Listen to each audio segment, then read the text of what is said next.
ଅରିନ୍ଦମ ଦାଦାଙ୍କୁ ଭଲ ପାଏ? ନିହାତି ବହୁତ ଭଲ ପାଏ ଦାଦାଙ୍କୁ। ଏଇଟା କରୁଛନ୍ତି ନା ଖାଲି ପଚାରୁଛନ୍ତି।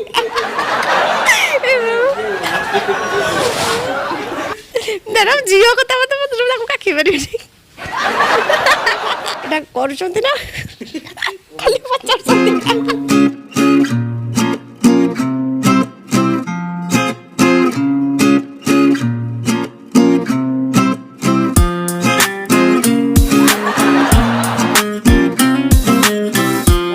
ସ୍ୱାମୀ ସ୍ତ୍ରୀ କ'ଣ କଥା ହୁଅ ଦାଦାଙ୍କ ବିଷୟରେ?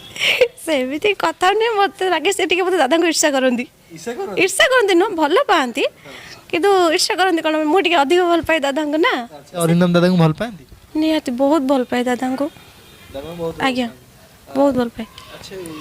ଆପଣ ବିବାହ ପୂର୍ବରୁ ଦାଦାଙ୍କ ଫ୍ୟାନ୍ ଥିଲେ ନା ବିବାହ ପରେ? ବିବାହ ପୂର୍ବରୁ ତ ପ୍ରଥମେ କହିବି, ମୁଁ ଦାଦାଙ୍କର ଫାଷ୍ଟ ଫିଲ୍ମ ଦେଖିଥିଲି ମିତରେ ମିତ। ସେଇଠି ମୋତେ ଦାଦା ବହୁତ ପସନ୍ଦ ଆସିଯାଇଥିଲେ।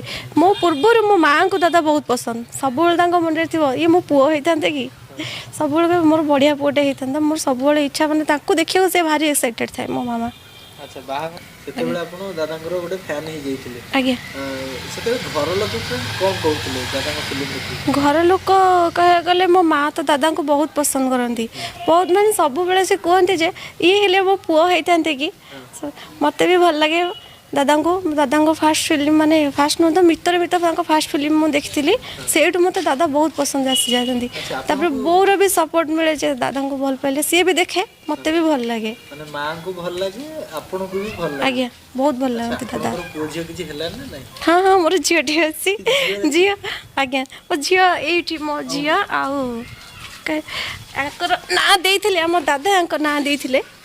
ଆଜ୍ଞା ଦାଦା ନାଁ ଦେଇଥିଲେ ମାନେ? ଅରିନ୍ଦମ ଦାଦା ଝିଅର ନାଁ ଦେଇଥିଲେ। ଯେତେବେଳେ ଝିଅ ଜନ୍ମ ହେଇଥିଲା ମୁଁ ଦାଦାଙ୍କ ପାଖକୁ ଫୋନ୍ ମାରିଥିଲି, ଫାଷ୍ଟ କଲ୍ କରିଛି ଦାଦାଙ୍କୁ। ଏକ୍ସାଇଟେଡ୍, ଟିକେ ଡର ଥିଲା ଦାଦା ରିସିଭ୍ କରିବେ କି ନାହିଁ, କି କଥା ହେବେ କି ନାହିଁ, କିନ୍ତୁ ଡର ଛାଡ଼ିଗଲା। ଦାଦା ରିସିଭ୍ କଲେ, ଆଉ କହିଲେ ବି। ମୁଁ ପଚାରିଥିଲି ଝିଅର ବାବାଙ୍କ ନାଁ ପଚାରିଲେ, ମୋ ନାଁ ପଚାରିଲେ। ମୁଁ କହିଲି ଦାଦା ମୋ ଝିଅଟି ହେଇଛି, ଆପଣ ତାର କିଛି ଗୋଟେ ନାଁ ଦିଅନ୍ତୁ ଯେଉଁଟାକି ମୁଁ ଫାଇନାଲି ରଖିବି। ଦାଦା କହିଲେ ଝିଅ କେତେ ଦିନର ହେଇଛି? ନା ନା, ସେମିତି କହିବେନି। ଦାଦା ଯେମିତି କହିଥିଲେ ଆପଣ ସେମିତି କହିବେ। ଏ ବାପରେ, ଏଇଟା କରୁଛନ୍ତି ନା ଖାଲି ପଚାରୁଛନ୍ତି।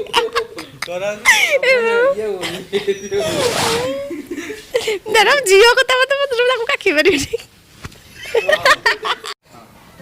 ଆଚ୍ଛା, ଦାଦାଙ୍କ କମେଡି ସିନ୍ ଦେଖିଲେ ଆପଣଙ୍କୁ ହସ ଲାଗେ? ହଁ ନିହାତି, ଦାଦାଙ୍କ କମେଡି ସିନ୍, ମୋତେ ଦାଦାଙ୍କର ସବୁ ସିନ୍ ଭଲ ଲାଗେ। କମେଡି ସିନ୍ ହସ ଲାଗେ, ଇମୋସନାଲ ସିନ୍ ବି କାନ୍ଦ ଲାଗେ। ସ୍ୱାମୀ ସ୍ତ୍ରୀ କେତେବେଳେ କଥା ହୁଅନ୍ତି ଦାଦାଙ୍କ ବିଷୟରେ? ହଁ ନିହାତି, ସବୁବେଳେ ଦାଦାଙ୍କ ବିଷୟରେ ମୁଁ କିଛି ଗୋଟେ ଫଟୋ କି ଭିଡ଼ିଓ ଦେଖିଲେ ଭାଇଙ୍କୁ ଦେଖାଏ। କ'ଣ ସ୍ୱାମୀ ସ୍ତ୍ରୀ କ'ଣ କଥା ହୁଅ ଦାଦାଙ୍କ ବିଷୟରେ? ସେମିତି କଥା ନୁହେଁ, ମୋତେ ଲାଗେ ସେ ଟିକେ ମୋତେ ଦାଦାଙ୍କୁ ଇର୍ଷା କରନ୍ତି। ଇର୍ଷା କରନ୍ତି ନୁହଁ, ଭଲ ପାଆନ୍ତି, କିନ୍ତୁ ଇର୍ଷା କରନ୍ତି କ'ଣ, ମୁଁ ଟିକେ ଅଧିକ ଭଲ ପାଏ ଦାଦାଙ୍କୁ ନା। ସେମିତି କିଛି ନାହିଁ, କିନ୍ତୁ ସପୋର୍ଟ କରନ୍ତି ସବୁଥିରେ। ଦାଦାଙ୍କର ମୁଭି ଆସିଲେ ମୋତେ ନେଇକି ଯାଆନ୍ତି, ସାଙ୍ଗସାଥି ସମସ୍ତେ ସାଙ୍ଗେ ଦେଖା କରନ୍ତି।